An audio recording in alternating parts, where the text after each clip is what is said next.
Bila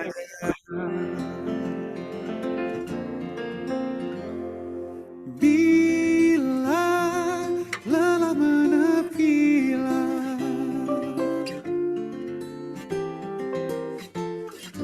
hayati alur nafasmu.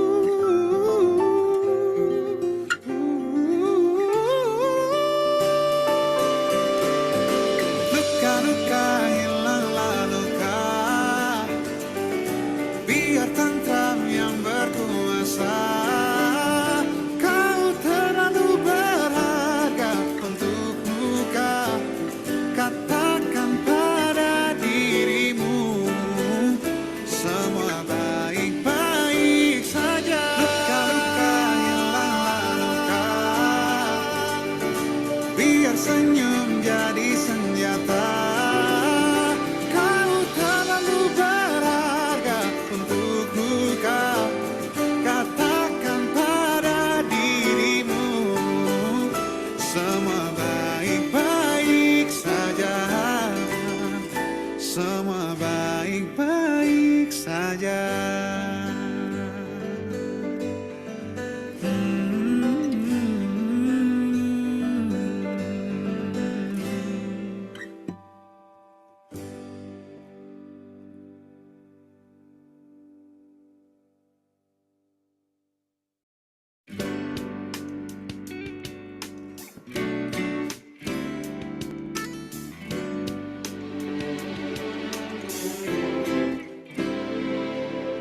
Beri aku.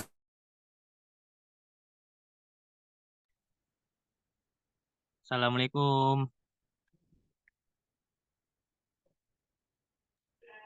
Waalaikumsalam. Kata suaraku Gimana, Mas? Aman kah?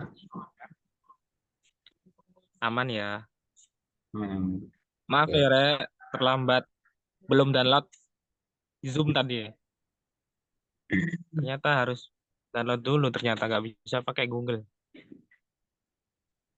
Mau langsung dimulai, Mas? Boleh. Oke.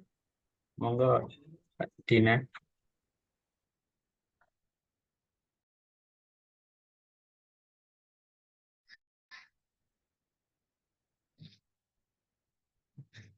Baik, saya mulai. Assalamualaikum warahmatullahi wabarakatuh. Waalaikumsalam warahmatullahi wabarakatuh. Selamat sore dan salam sejahtera untuk kita semua. Yang kami hormati Profesor Dr. Haji Haris Supratno selaku Rektor Universitas Hasyim Asy'ari. Yang kami hormati Dr. Tani Seno Aji SEME selaku Dekan Fakultas Universitas Hasyim Asy'ari. Yang kami hormati Ibu Dwi Ari Pertiwi SESPDMM selaku Kaprodi Akuntansi Fakultas Ekonomi Universitas Hasyim Asy'ari. Yang kami hormati M. Dimas Rofiuddin selaku Ketua HMP Akuntansi Fakultas Ekonomi Universitas Hasyim Asy'ari. Dan yang kami hormati Saudara M. Hendra Ferdinata SE selaku pemateri dalam acara hari ini. Dan yang kami hormati kepada seluruh peserta yang telah bergabung dalam acara Zoom pada sore hari ini. Pertama-tama, marilah kita panjatkan puja dan puji syukur kehadirat Allah Subhanahu wa Ta'ala, karena berkat rahmat taufik dan hidayahnya kita dapat bergabung dan melaksanakan acara pada sore hari ini dalam keadaan sehat walafiat. Salawat serta salam tetap kita curah limpahkan kepada junjungan kita Nabi besar Muhammad SAW yang telah membawa kita dari zaman kegelapan menuju zaman yang terang benderang, yakni ad-dinul Islam. Pada kesempatan kali ini, izinkan saya untuk memperkenalkan diri. Saya Dinastia Ermawati selaku Master of Ceremony sekaligus moderator mengucapkan selamat bergabung di acara HUMOR atau Human Resource Improvement yang mengangkat tema pengenalan dan praktek investasi pada saham. Selanjutnya, saya akan membacakan beberapa susunan acara pada sore hari ini. Acara yang pertama yakni pembukaan, acara yang kedua doa, acara yang ketiga sesi penyampaian materi, acara yang keempat sesi tanya jawab, acara yang kelima penutup, dan acara yang terakhir foto bersama. Untuk mempersingkat waktu, kita langsung ke acara yang ketiga, yakni sesi penyampaian materi yang akan disampaikan oleh saudara kita M. Hendra Ferdinata selaku pemateri dalam acara sore hari ini. Kepada saudara M. Hendra Ferdinata, waktu dan tempat kami persilahkan.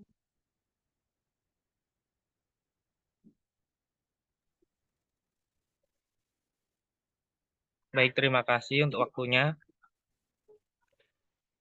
Sebelumnya saya izin untuk menyampaikan materi terkait dengan analisis teknikal dan analisis fundamental pada saham.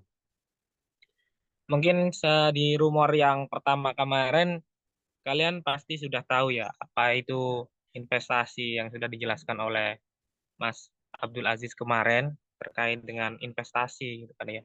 Jadi investasi sendiri kan untuk mengalokasikan dana dari berupa instrumen keuangan yang berharapkan mendapatkan keuntungan di masa yang akan datang. Lalu sekarang kita belajar tentang analisisnya. Nah, di saham sendiri itu kan ada analisis fundamental dan ada juga analisis teknikal. Bisa lanjut untuk PPT-nya.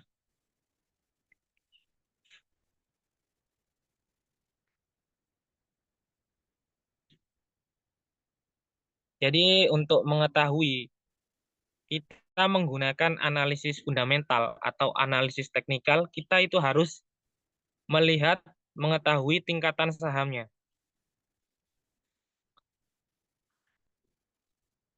Nah, untuk tingkatan saham sendiri itu dibagi menjadi 3. Ada 3 lapis saham. Yang pertama itu ada saham lapis 1. Nah, saham lapis 1 itu apa sih? Saham lapis 1 itu saham yang mempunyai karakteristik dengan minimal kapitalisasi pasar di atas 10 triliun. Jadi harus di atas 10 triliun kapitalisasi pasarnya atau market cap-nya. Market cap itu apa? Jadi market cap sendiri itu adalah harga pasar keseluruhan atau agregat dari saham tersebut. Dari jumlah saham yang diperdagangkan. Jumlah keseluruhan harganya dari saham tersebut. Lalu untuk contohnya apa? Contoh saham lapis 1 atau big cap, blue chip, bisa disebut blue chip, yang sering disebut blue chip juga. Itu contohnya ada BCA, ada Adro, ada Antam. Nah, banyak-banyak saham-saham yang cocok digunakan untuk investasi. Nah, kalau untuk investasi, kita menggunakan yang paling cocok menggunakan saham lapis yang pertama atau bisa disebut dengan saham blue chip. Nah, lalu ada yang saham lapis yang kedua. Lapis kedua sendiri itu apa? Nah, lapis kedua sendiri itu dengan karakteristiknya itu kapitalisasi pasarnya antara 500 miliar sampai 10 triliun. Jadi di bawah dari 10 triliun, di atas 500 miliar. Nah, untuk saham-saham ini, contohnya ada Bank Jatim, ada Elsa, ada Adi. Nah, saham-saham ini itu berada di antara 500 miliar sampai 10 triliun. Nah, nanti untuk kalian ingin mengecek saham-sahamnya, nanti bisa cek aja market cap saham, contoh market cap saham BCTM. Kalian cek di Google pasti ada. Di situ pasti ada tertera berapa market cap-nya, pasti ada. Nah, itu bisa untuk mengetahui bahwasannya saham itu merupakan saham lapis 1 atau lapis 2 atau lapis 3 itu ada di situ semua. Nah, yang ketiga ada saham lapis 3 atau biasa disebut dengan small cap atau trade liner. Nah, kapitalisasi pasarnya sendiri itu di bawah 500 miliar. Untuk contoh sahamnya ada saham Dewi, saham Do, dan GRPM. Itu saham-sahamnya itu berada di bawah 500 miliar. Nah, Dewi ini ada saham peternakan ayam. Nah, saham-saham itu saham-saham kecil, saham-saham gorengan atau biasa disebut dengan saham gorengan, saham trade liner itu. Nah, saham-saham gorengan ini biasa digunakan untuk trading. Nah, yang digunakan analisis yang digunakan untuk trading itu menggunakan analisis teknikal. Jadi, sebelum kita menggunakan analisis, kita itu harus tahu saham apa yang akan kita analisis gitu. Apa yang kita inginkan? Kita ingin trading atau kita ingin invest gitu.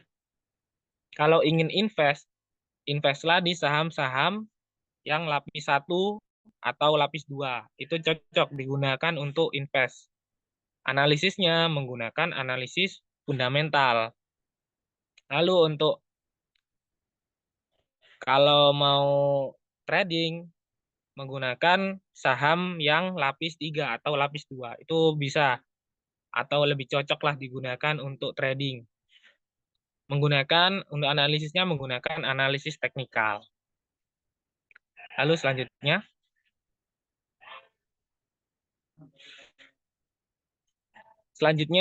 untuk terapkan 3P.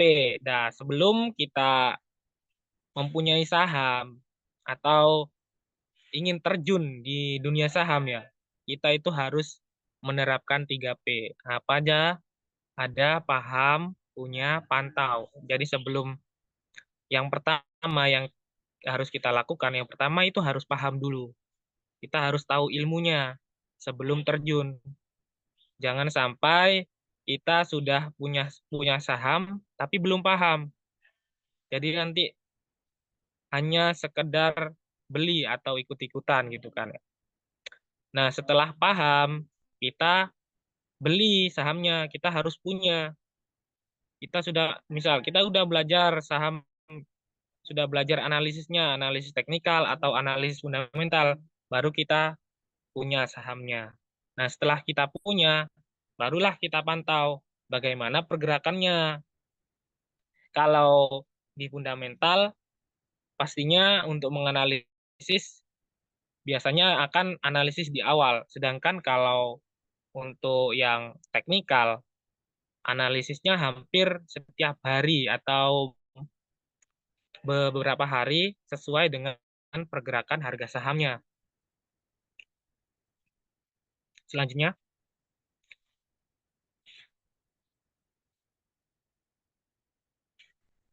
nah, yang selanjutnya kita membahas tentang analisis teknikal. Nah, analisis teknikal sendiri merupakan analisis yang digunakan untuk mengetahui pergerakan harga saham berdasarkan masa lalu.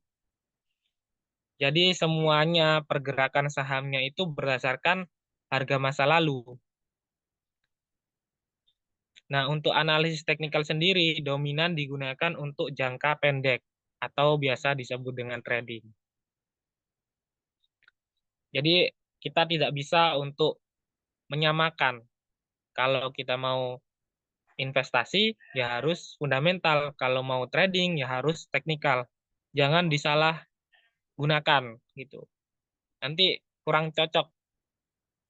Keakuratannya semakin berkurang. Nah, analisis teknikal ini berapa sih kayak kemungkinan untuk presentasenya itu? Nah, sebenarnya semua analisis itu emang nggak ada yang 100% ya, nggak ada yang 100% benar-benar akurat gitu. Untuk keakuratannya kemungkinan besarnya itu antara 60 sampai 70%. Itu udah bagus sekali itu. Kalau untuk analisis teknikal itu udah bagus karena di atas 50 sudah di atas 50%. Kalau kita menggunakan analisis teknikal itu kita akan mengetahui arah dari pergerakan harga saham tersebut. Selanjutnya,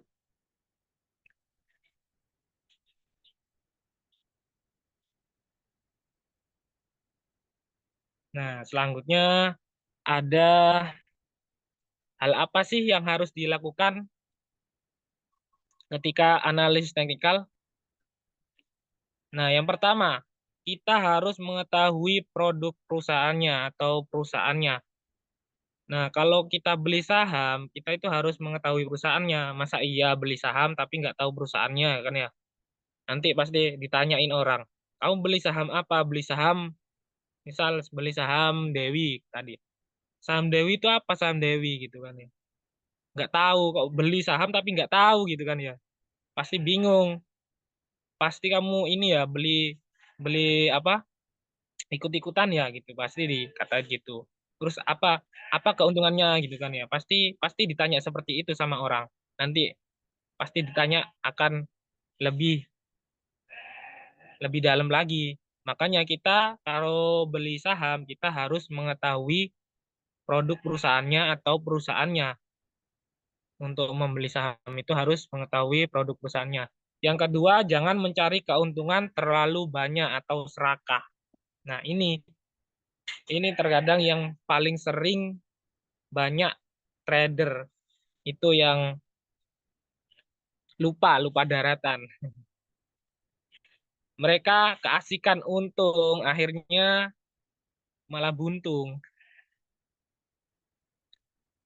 Saya juga pernah sih, karena ketika udah mencapai keuntungan yang didapatkan, maksudnya di target gitu kan, ternyata kok sahamnya masih naik. Akhirnya saya beli lagi lah sahamnya, beli lagi. Ternyata ketika udah dibeli, kok malah turun gitu kan. Akhirnya rugi. Makanya kalau kita udah target keuntungan, misal target keuntungan 5% gitu kan. Ternyata hari ini sudah mencapai target keuntungan 5% di saham tersebut. Nah, langsung aja keluar. Nah, karena kan kita kan pakai trading ya untuk analisis teknikal ini. Jadi ketika udah untung, kita langsung keluar aja, langsung jual sahamnya. Biar tidak mengalami kerugian. Karena untuk analisis teknikal sendiri atau trading sendiri itu pergerakannya itu sangat fluktuatif, sangat cepat. Jadi kita harus harus apa? Harus hati-hati. Jangan serakah. Kalau udah dapat untung ya udah kita keluar cari saham-saham yang lain yang akan naik gitu.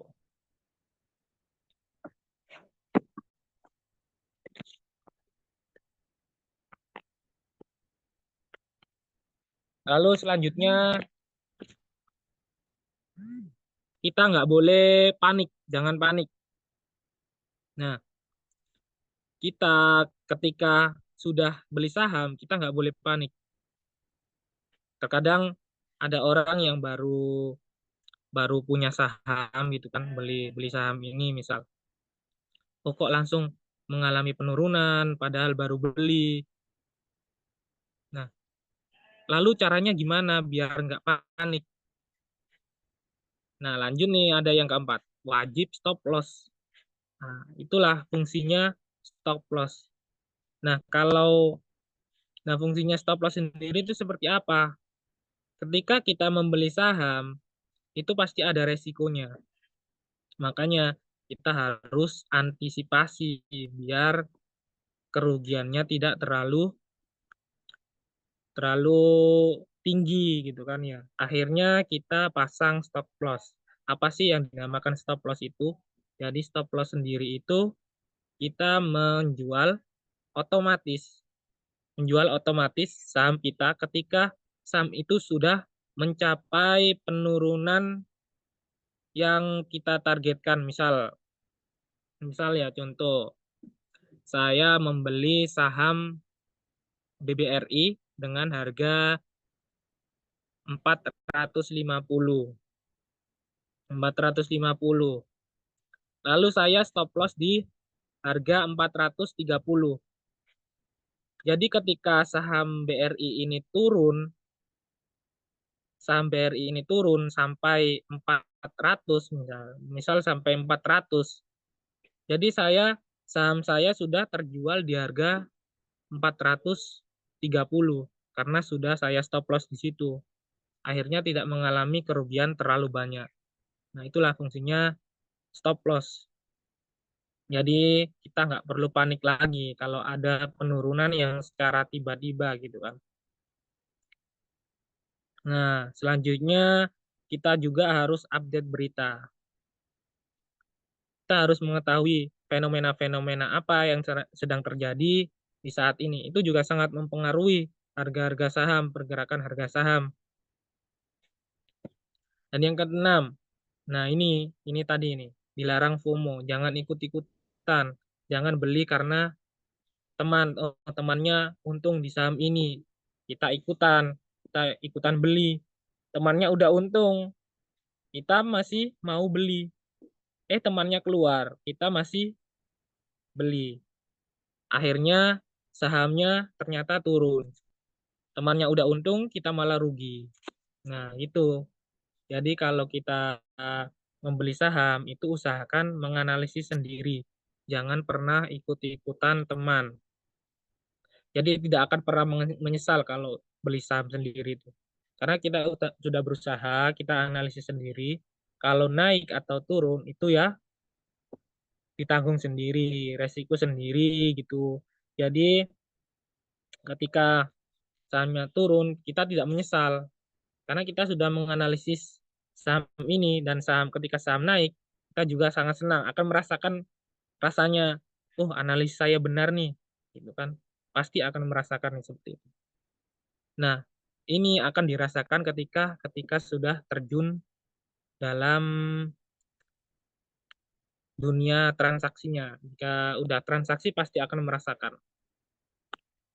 Selanjutnya,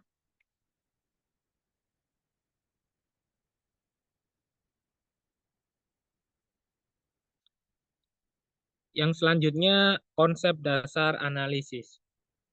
Analisis teknikal ya. Nah, yang pertama ada the market discount everything. Pergerakan harga sudah mencerminkan semua faktor ada. Jadi kita tidak memerlukan apa yang sebenarnya ya untuk awalnya itu untuk analisis teknikal sebenarnya itu tidak memerlukan semua faktor. Maksudnya kita hanya melihat pergerakan harga saham yang sedang terjadi. Kita tidak memerlukan rumor, lalu tidak memerlukan kinerja perusahaannya apa, itu sebenarnya tidak diperlukan. Sebenarnya untuk analisis teknikal itu kita hanya harus mengetahuinya itu melalui pergerakan harga saham yang sedang terjadi pada saat itu. Karena analisis teknikal sendiri adalah digunakan untuk transaksi jangka pendek. Seperti itu. Lalu yang kedua, price move in trends. Harga bergerak mengikuti tren. Nah, di analisis teknikal sendiri, itu harganya itu pasti mengikuti tren. Kita itu mengikuti perilaku pasar. Jadi, apa barang yang bagus sekarang, itu kita beli. Gitu. Yang lagi bagus sekarang itu apa, gitu kan.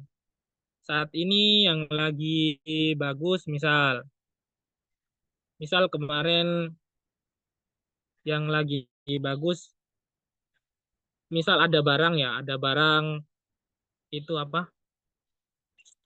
Sepeda listrik misal. Nah, sepeda listrik ini kan lagi marah gitu kan. Nah, akhirnya banyak sih orang yang beli sepeda listrik. Nah, harganya akan semakin tinggi kan sepeda listrik akhirnya. Nah, itulah. Itu modelnya kayak ketika kita analis teknikal. Nah, itu saham kayak perusahaan-perusahaan yang kecil gitu kan pasti akan pergerakannya itu akan cepat. Tapi nanti ketika udah lama, kayak misal udah lama gitu kan, akhirnya pergerakannya nggak terlalu fluktuatif lagi karena mengikuti tren. Ketika trennya naik, ya akan naik. Lalu ketika udah nggak terlalu banyak yang beli, akan mengalami penurunan, trennya turun, ya akan turun. Jadi untuk price move interest sendiri itu kita harus mengikuti perilaku pasar. Yang ketiga, history repeats itself. Sejarah akan berulang. Pasti setiap perilaku itu pasti akan sama. Perilaku manusia juga pasti akan sama. Ada yang apa? Mencari keuntungan cepat, ada yang terus langsung, ada yang main aman gitu kan. Lalu ada yang beli cepat gitu. Nah, kayak seperti pola-pola yang akan berulang, seperti yang dinamakan pattern. Itu adalah pola-pola yang sering terulang. Jadi pasti ada pola-pola tertentu yang akan mengulang sesuai dengan masa lalu. Lalu selanjutnya kita masuk ke trend line. Nah, di sini untuk mengetahui arah dari pergerakan harga saham sendiri itu ada menggunakan trend line. Ada uptrend, ada downtrend, ada sideways. Nah, uptrend sendiri ini kondisi di mana saham mengalami kenaikan secara terus-menerus atau ya ada di mana ada harga low, ada higher high, ada higher low-nya. Nah, ketika di harga low kita beli, ketika uptrend.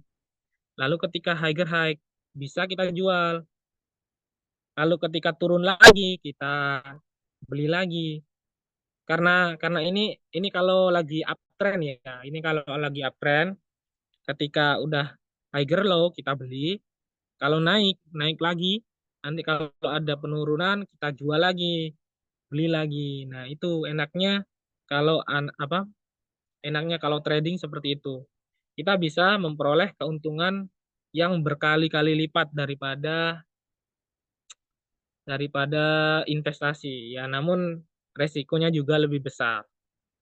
Lalu ketika downtrend juga kita bisa memperoleh keuntungan. Tapi ya resikonya juga lebih tinggi lagi kalau beli di saat downtrend.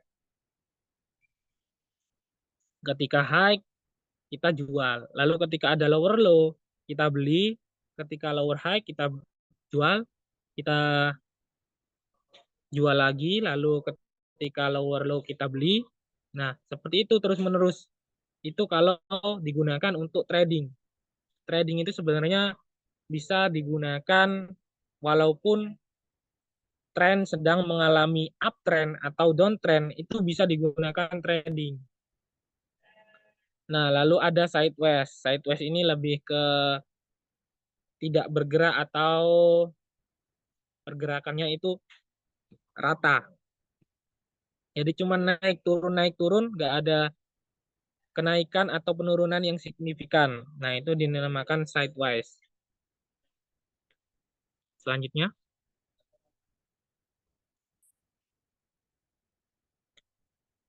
Nah, selanjutnya kita masuk ke chart dan candlestick. Nah, dalam chart sendiri ini ada yang dinamakan candlestick atau biasa disebut dengan karena ini kan ya, karena bentuknya itu kan karena kayak lilin ya, akhirnya disebut dengan candlestick. Nah, candlestick itu yang mana sih? Nah, ini bisa ada gambarnya ya, ini ya. Nah, ada yang hijau, ada yang merah itu dinamakan candlestick itu atau lilin. Bisa kita sebut lilin kalau dalam dunia trader atau invest itu dinamakan candlestick. Nah, lalu pembentukan candlesticknya itu gimana gitu kan? Nah, pembentukan candlestick-nya itu sendiri itu tergantung kita pengaturan waktunya. Kalau kita pengaturan waktunya 1 hari, jadi setiap 1 hari membentuk 1 candlestick. Kalau yang hijau itu candlestick menunjukkan bahwasannya pada hari itu saham mengalami kenaikan. Sedangkan kalau yang merah pada hari itu saham mengalami penurunan. Nah, ketika pembukaannya misal contoh pembukaannya harga 100. Lalu penutupannya harganya 120, maka candlestick-nya berwarna hijau. Ketika pembukaannya harganya 100 lalu penutupannya harganya 80, candlestick akan berwarna merah. Jadi akan seperti itu.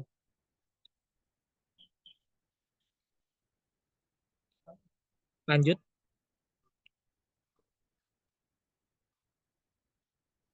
Nah, ini tadi yang saya jelaskan itu untuk waktunya, untuk mengatur waktunya.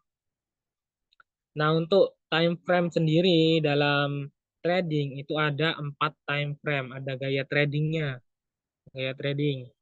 Yang pertama ada scalping. Nah, scalping sendiri itu menggunakan time frame. Time frame itu pengaturan waktu tadi ya, pengaturan waktu untuk membuat candlestick-nya tadi itu menggunakan time frame 1 menit sampai 5 menit.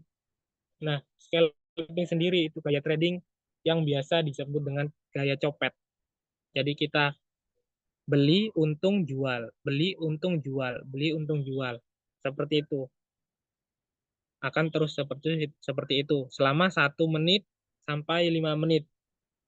Itu kalau menggunakan gaya trading scalping. Lalu menggunakan gaya day trading atau gaya harian. Nah, untuk time frame-nya sendiri itu menggunakan time frame 15 menit atau 1 jam. Nah, ini biasanya ketika kita mau beli sore atau jual pagi gitu kan ya. Untuk harian misal. Itu yang dinamakan dengan gaya trading day trading. Lalu swing trading yang menggunakan time frame 4 jam sampai dengan 1 hari. Nah, ini biasanya digunakan untuk trading yang 1 mingguan, itu menggunakan time frame 4 jam sampai dengan 1 hari. Lalu selanjutnya ada gaya trading position trading. Kita lebih ke wait and see nih. Kalau position trading itu kita menunggu trading yang digunakan untuk 1 minggu lebih yang menggunakan time frame day 1 menggunakan harian day 1 hari sampai dengan 1 minggu atau 1 week. Itu menggunakan yang disebut dengan gaya trading position trading. Jadi untuk gaya trading sendiri itu ada 4. Ada scalping, ada day trading, swing trading, position trading. Jadi setiap time frame itu beda namanya. Jadi trading itu banyak gayanya, bukan hanya satu gaya saja. Namanya trading gitu ada. Ada scalping sendiri, ada day trade sendiri, ada swing trade sendiri, ada position trading sendiri. Jadi banyak macamnya sesuai dengan time frame yang kita gunakan. Atau ketika misal nih, karena kita ini kan ya, karena misal kita anak kuliahan gitu kan ya, anak kuliahan, akhirnya kita pakai aja yang day trade atau swing trade. Jadi kita lebih ke nggak terlalu memantau untuk setiap hari lah. Mungkin 1 minggu sekali gitu kan ya memantau karena kan kita liburnya Kamis Jumat gitu kan. Jadi kita bisa memantaunya misal setiap hari Kamis atau Jumat. Kita pakai yang day trade atau swing trade. Kita beli saham di hari Kamis lalu jual di hari Jumat atau beli saham di hari Rabu, terus jual lagi di hari Jumat bisa. Itu kita tergantung menyesuaikan dengan gaya trading sendiri, gaya trading kita sendiri, sesuai dengan kondisi. Jadi kita harus mengetahui bagaimana caranya analisisnya, lalu situasinya itu harus menyesuaikan. Nah, selanjutnya, nah kalau scalping sendiri ini bisa kita gunakan kalau emang benar-benar kita nggak ada kegiatan. Jadi jangan menggunakan scalping kalau emang kita lagi sibuk. Bahaya karena kita tidak tahu akan berapa penurunan atau kenaikan yang akan dialami oleh saham itu sendiri. Makanya kalau kita emang nggak bisa untuk memantau, jadi jangan beli saham-saham yang fluktuatif, saham-saham yang di bawah apa ya, di lapis 3 atau threadliner. Saham-saham gorengan itu hati-hati. Kalau kita emang sibuk ya, sibuk itu jangan beli-beli saham yang seperti itu. Karena penurunan dan kenaikannya itu benar-benar fluktuatif, tidak bisa ditebak lah terkadang seperti itu. Karena banyak lah, karena saham-saham tersebut itu banyak dipermainkan biasanya. Banyak dimainkan oleh para bandar yang mempunyai uang-uang banyak, itu mudah sekali untuk memainkan saham-saham kecil.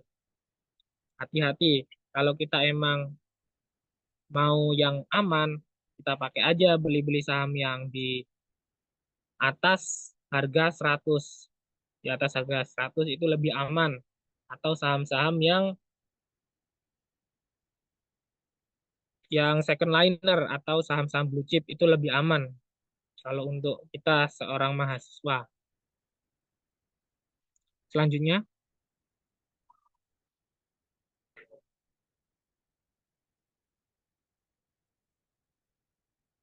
nah untuk selanjutnya ada indikator-indikatornya. Indikator apa saja? Sebenarnya banyak sekali. Indikator-indikator dari analisis teknikal itu banyak sekali. Nah, ini untuk indikator yang sering digunakan oleh para trader. Yang pertama ada moving average. Moving average sendiri itu adalah rata-rata. Analisis dengan menggunakan rata-rata dari pergerakan harga saham. Misal kita aturannya untuk rata-rata 10 hari. Jadi akan keluar untuk analisis dalam 10 hari. Menggunakan dua moving average ya. Jadi 10 hari dan 20 misal. Jadi itu nanti akan ada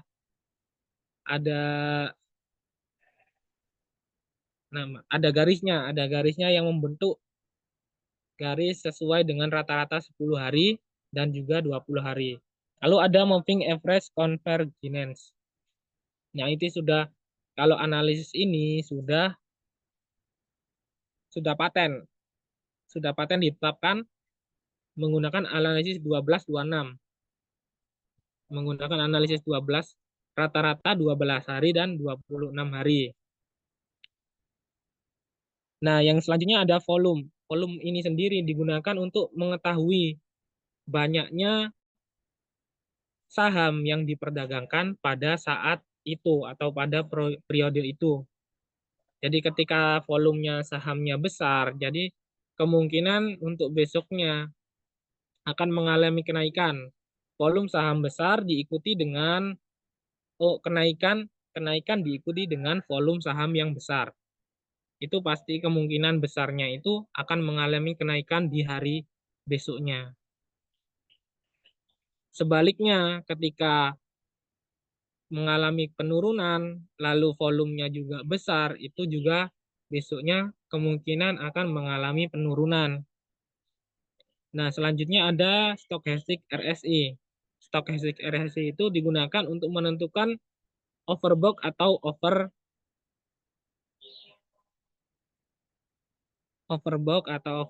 oversold untuk menentukan jenuh beli dan jenuh jual.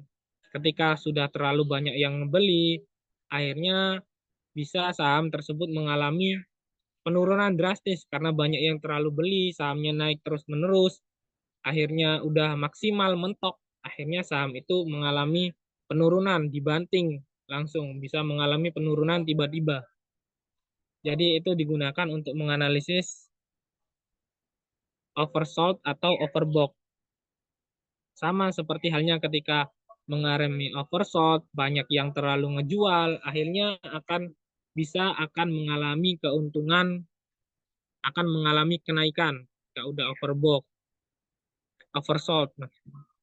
Nah, untuk yang kelima ada Fibonacci retracement. Nah, Fibonacci sendiri itu merupakan analisis yang menggunakan angka-angka Fibonacci untuk menentukan posisi kita beli dan jual, untuk menentukan support dan resistennya. Itu bisa kita menggunakan Fibonacci retracement. Nah, ini banyak sekali sebenarnya untuk analisis teknikal itu banyak sekali untuk kita indikatornya. Namun jangan digunakan semua. Kalau kita gunakan semua juga bingung.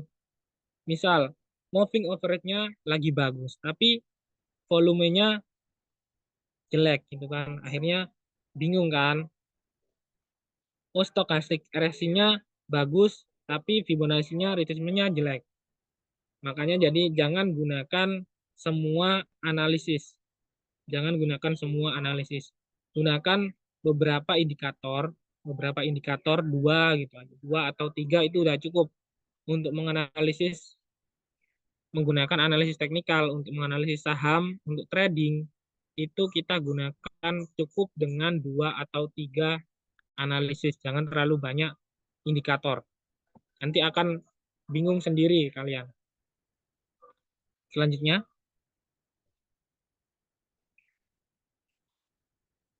lalu kita lanjut ke analisis yang selanjutnya, analisis fundamental.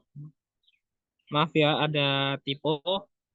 Untuk analisis fundamental sendiri adalah teknik analisis yang digunakan untuk mengetahui kinerja perusahaan berdasarkan laporan keuangan perusahaan. Nah, ini sudah tidak menggunakan ini lagi ya, tidak menggunakan pergerakan harga saham yang harian tadi ya, karena analisis fundamental itu ditujukan sendiri untuk jangka panjang, bukan untuk jangka pendek. Jadi kita lebih ke fokus dengan kinerja perusahaannya. Kita melihat kinerja perusahaan 5 sampai 10 tahun sebelumnya. Kita lihat kinerja perusahaannya. Gitu. Apakah saham ini bagus atau saham ini memang lagi kurang bagus. Kita bisa lihat dari laporan keuangan perusahaan tersebut. Nah, lalu untuk analisis fundamental ini sendiri digunakan untuk jangka panjang atau investasi. Analisis fundamental ini digunakan untuk investasi, jangan sampai salah. Kalau kita mau trading, gunakan analisis teknikal. Kalau kita mau investasi, gunakan analisis fundamental. Dua-duanya sama-sama memiliki keuntungan. Jadi nggak ada yang namanya analisis salah, itu nggak ada. Karena setiap analisis itu pasti ada yang mengalami, ada yang ketika sudah dibuat analisis berarti ada prosesnya, ada proses yang dinamakan ada keberhasilan dalam proses tersebut. Makanya setiap analisis itu tidak ada yang salah. Jadi kita bisa menyesuaikan analisisnya dengan yang kita lakukan, apa yang kita butuhkan, kita sesuaikan. Selanjutnya, nah, lalu apa hal yang harus dilakukan untuk analisis fundamental itu apa? Nah, sesuai yang sama seperti yang tadi ya, kita harus mengetahui produk perusahaannya atau perusahaannya. Kalau kita tidak mengetahui perusahaannya, kita nggak tahu perusahaan ini itu nanti seperti apa pergerakannya, itu kita tidak tahu. Nah, lalu ada yang kedua, laporan keuangan perusahaan. Nah, ini benar-benar harus tahu ini laporan keuangan perusahaannya itu bagus atau enggak, itu kita harus tahu. Yang ketiga, update berita. Pasti kita harus update berita karena perusahaan juga pasti akan mengalami, perusahaan-perusahaan besar juga tidak akan mengalami kemungkinan akan mengalami kerugian ketika ada suatu fenomena yang benar-benar dapat membuat saham itu mengalami penurunan. Pasti ada. Makanya kita harus benar-benar update berita. Kalau untuk ingin mempunyai saham, itu kita harus memantaunya, update beritanya. Ya, yang keempat, dilarang FOMO. Jangan pernah sekali-sekali ikut-ikutan teman, gitu kan. Kita analisis sendiri aja, belajar. Makanya itulah pentingnya belajar biar kita tidak ikut-ikutan teman. Selanjutnya,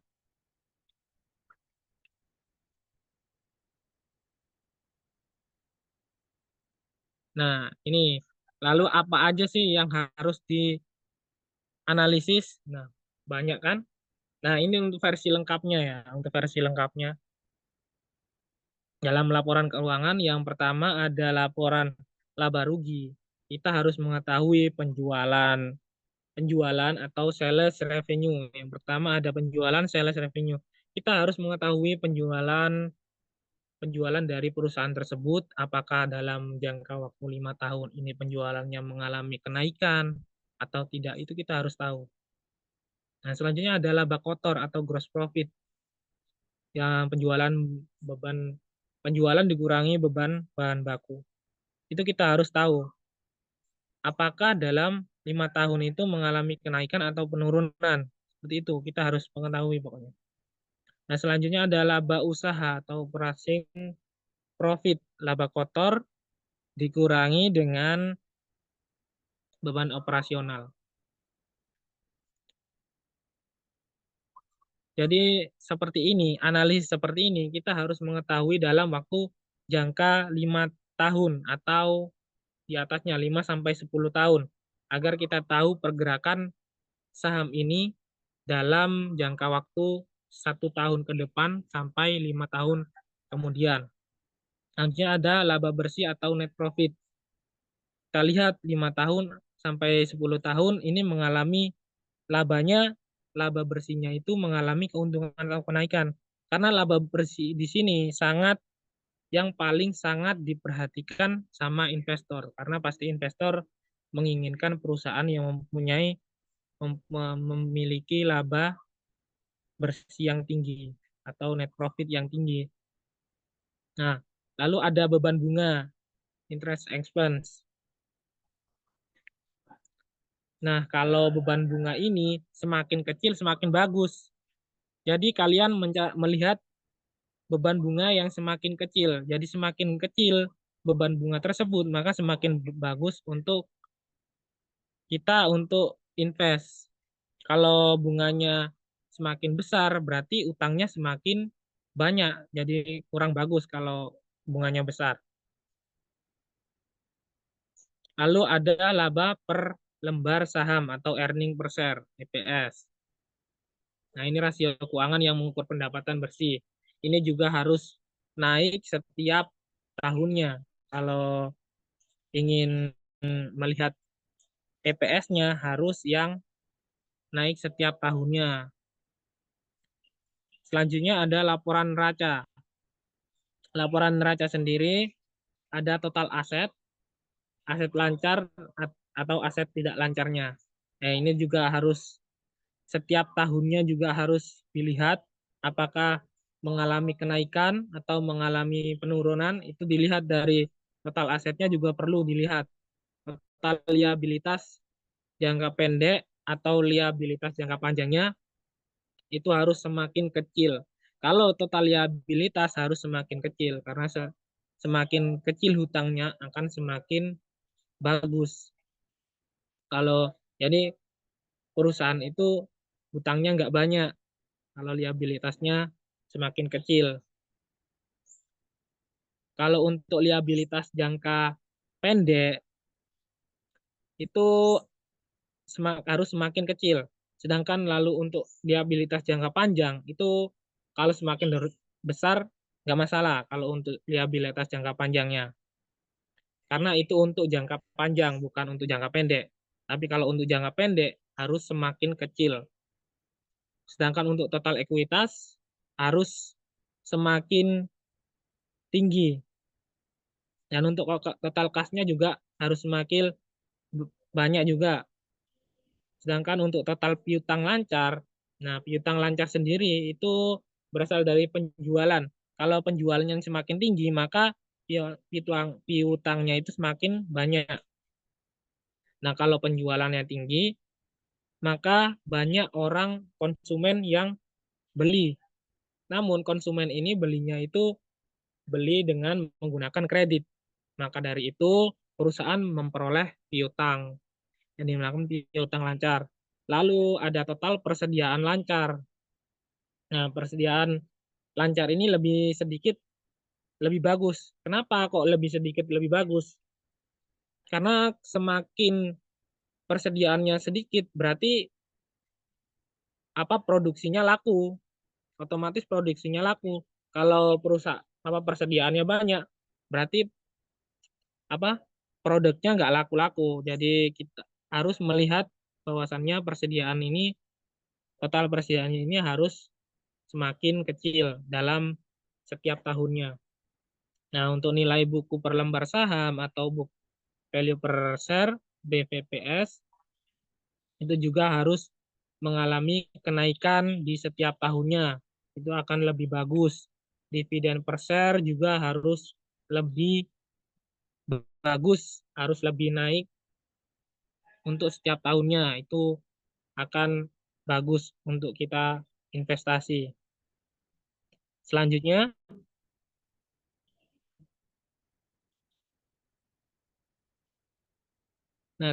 ada laporan arus kas. Ada total arus kas dari aktivitas operasi atau cash flow from operation, CFO.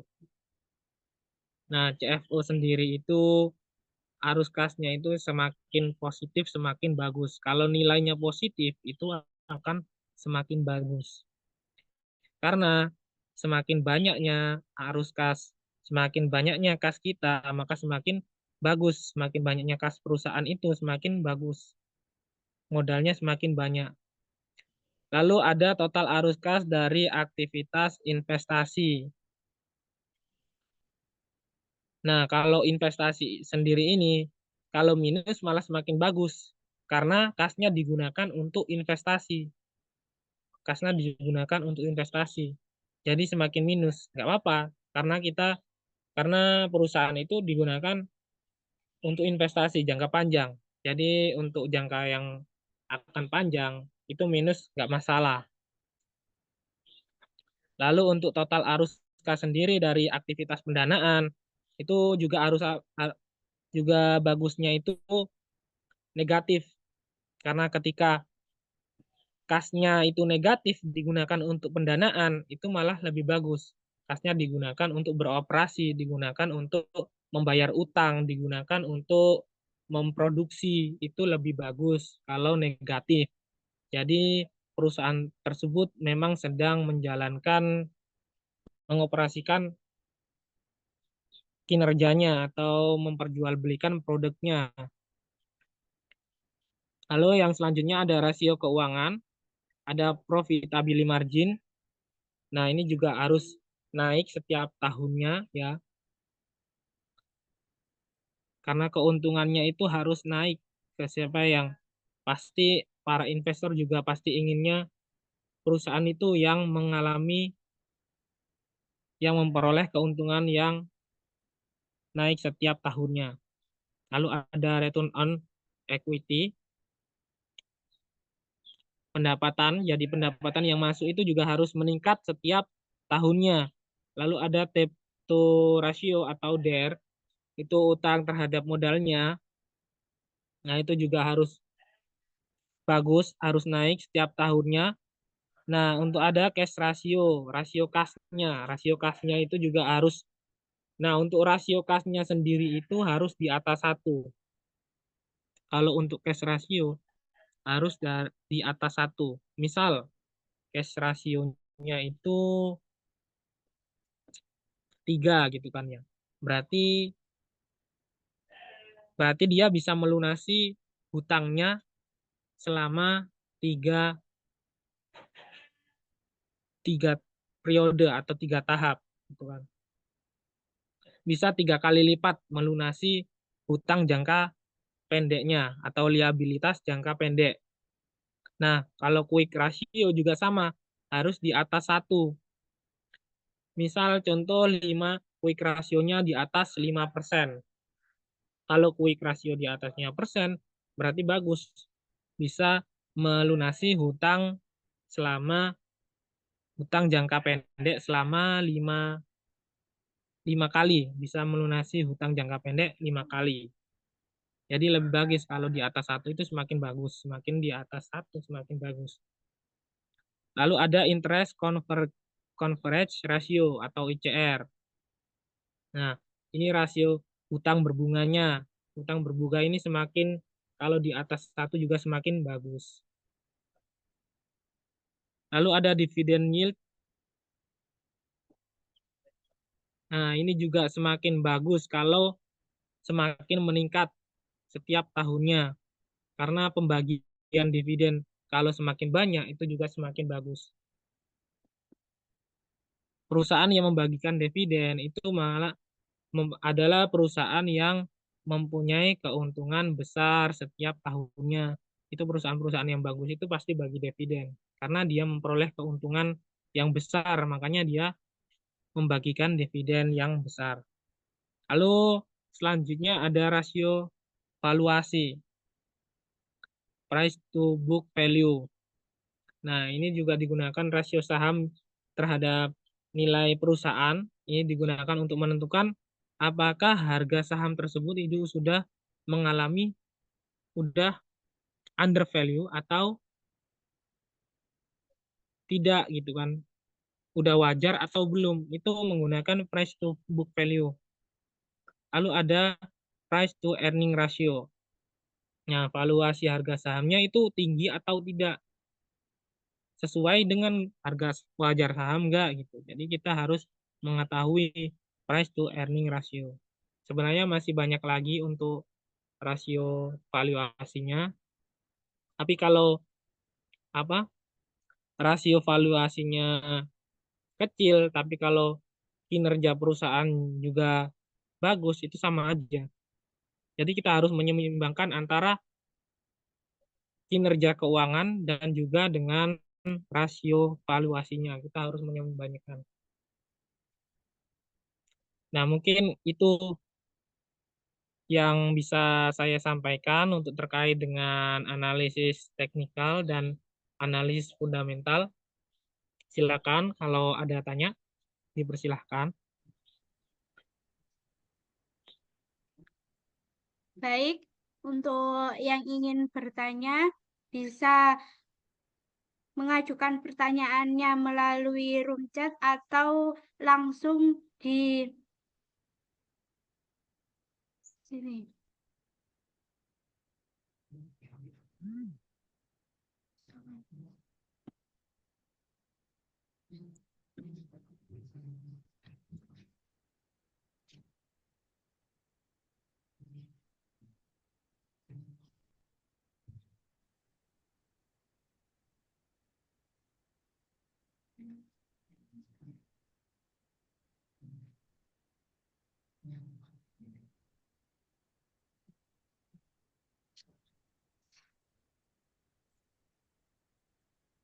Mas Hendra mau tanya ya.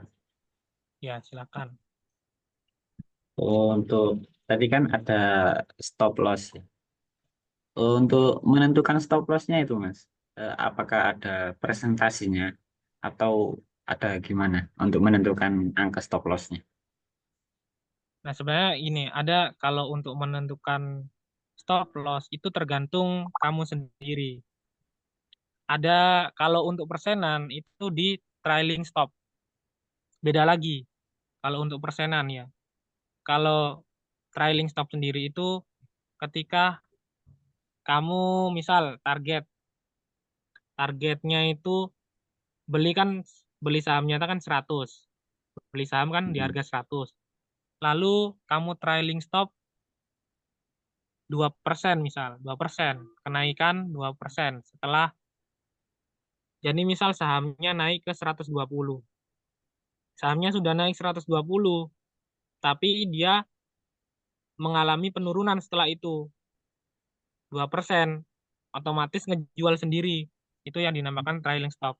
Tapi kalau stop loss itu kita mengaturnya itu sesuai dengan kita sendiri. Kita mau atur di angka berapa, di harga berapa stop loss-nya. Kalau mau di harga 90, misal tadi kan beli 100 kan, kita atur ada di 90 gitu.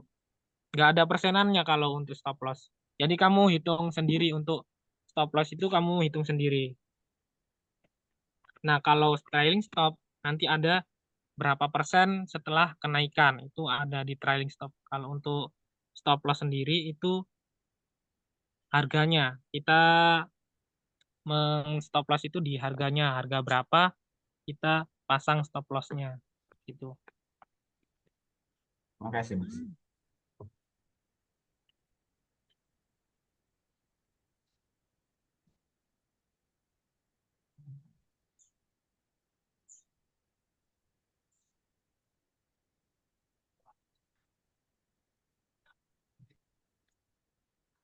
Mas mau tanya satu lagi, boleh? Silakan, silakan. Gak apa-apa, santai Eh, aja. Mas kalau itu Mas, saham yang baru-baru keluar tuh, kayak kan pergerakannya tuh kayak ngeri gitu kan. Nah itu recommended nggak Mas? Nah, saham-saham yang baru itu sebenarnya tergantung apa ya, kalau ya nyatanya ya, kalau di yang nyata ya, itu saham-saham baru itu tergantung dengan underwriter-nya. Underwriter itu penjaminnya, kayak bandarnya gitu loh. Dia itu pasti setiap saham baru itu ada yang ngebandari. Ketika bandarnya masih ada gitu kan, underwriter-nya itu masih ada gitu kan, saham itu biasanya masih mengalami kenaikan. Kalau ketika underwriter-nya itu keluar, itu biasanya tiba-tiba langsung bisa saham itu bisa mengalami drop. Itu yang saya alami. Maksudnya bukan saya alami ya, saya pantau gitu kan ya. Saya sering memantau saham-saham yang baru gitu kan. Saya lihat, oh ternyata beneran.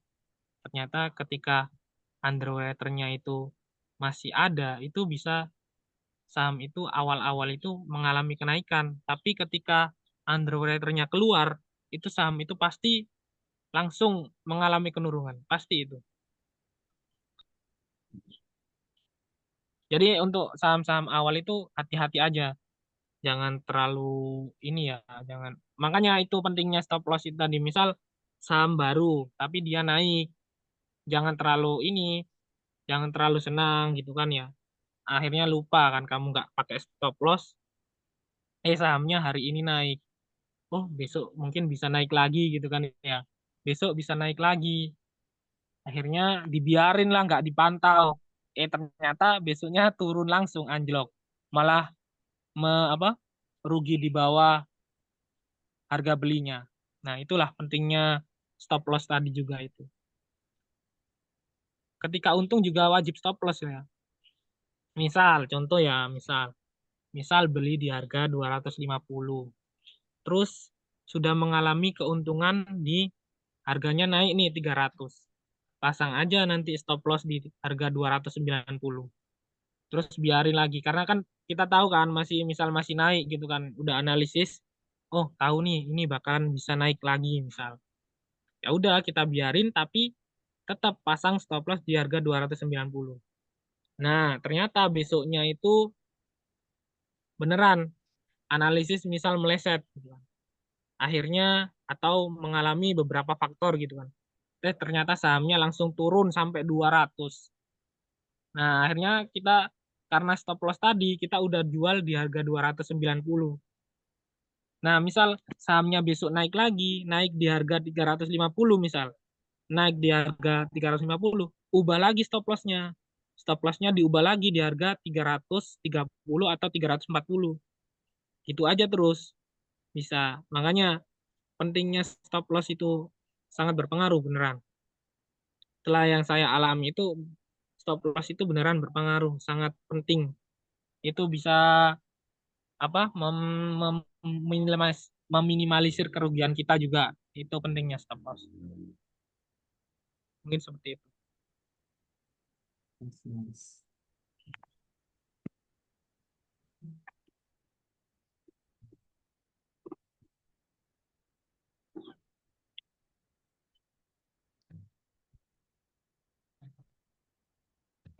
Silakan yang mau tanya Baik. lagi, nggak apa-apa. Mungkin ada yang ingin bertanya lagi, bisa mengangkat tangan atau di room chat-nya. Pertanyaannya dimasukkan dalam room chat.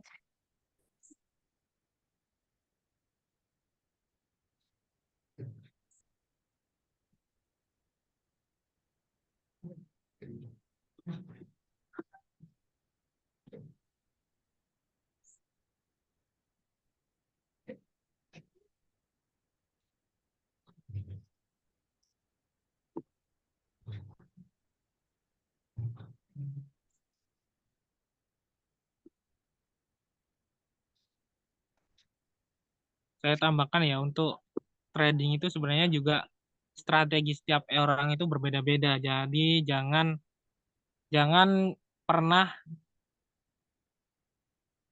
jangan pernah ini apa mau coba setiap trading. Maksudnya kita harus berusaha, kita cari cara sendiri. Karena setiap trading itu kita bisa gunakan cara sendiri-sendiri.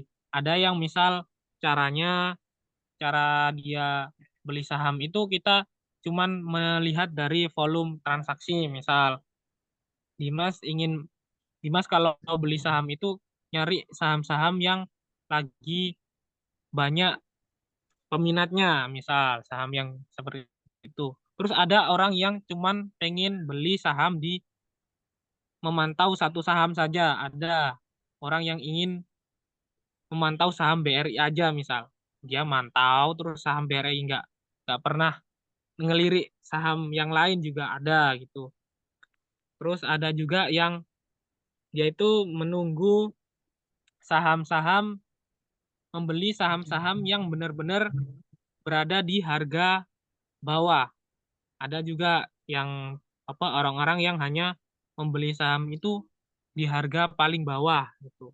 Ada juga. Lalu ada orang yang membeli saham itu ketika rame.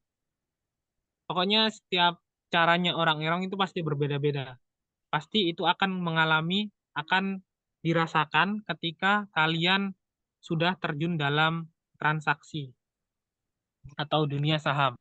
Itu pasti kalian akan mengalaminya sendiri ketika udah terjun. Pasti akan mengalami bagaimana senangnya rasanya mendapatkan untung. Itu pasti akan merasakan kalau kalian udah transaksi saham.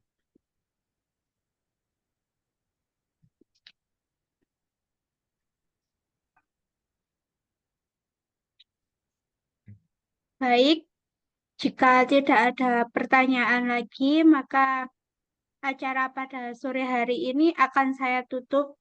Tidak terasa kita sudah sampai di penghujung acara pada sore hari ini. Saya Dina Astia Ermawati selaku Master of Ceremony dan moderator pada acara sore hari ini pamit undur diri. Dan hanya ini yang dapat kami sampaikan. Apabila ada tutur kata yang salah atau mungkin kurang berkenan dalam hati saudara-saudara sekalian, saya mohon maaf yang sebesar-besarnya. Terlebih lagi, terima kasih kepada pemateri kita pada sore hari ini, yaitu Saudara M. Hendra Ferdinata yang telah berkenan menyisakan waktunya untuk menjadi pemateri pada acara humor kali ini. Wallahumma fiq ila aqwamit thoriq. Assalamualaikum warahmatullahi wabarakatuh. Waalaikumsalam warahmatullahi wabarakatuh.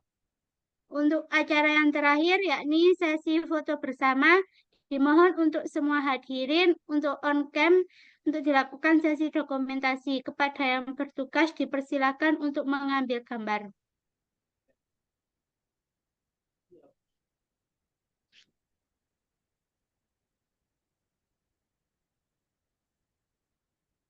Dimohon kepada semua peserta untuk meng-on cam.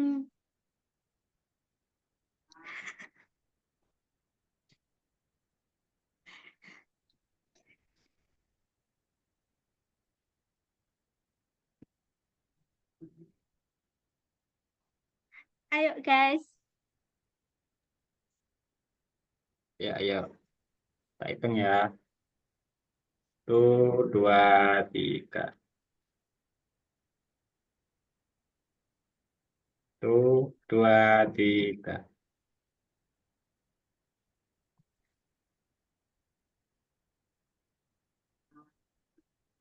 Ya.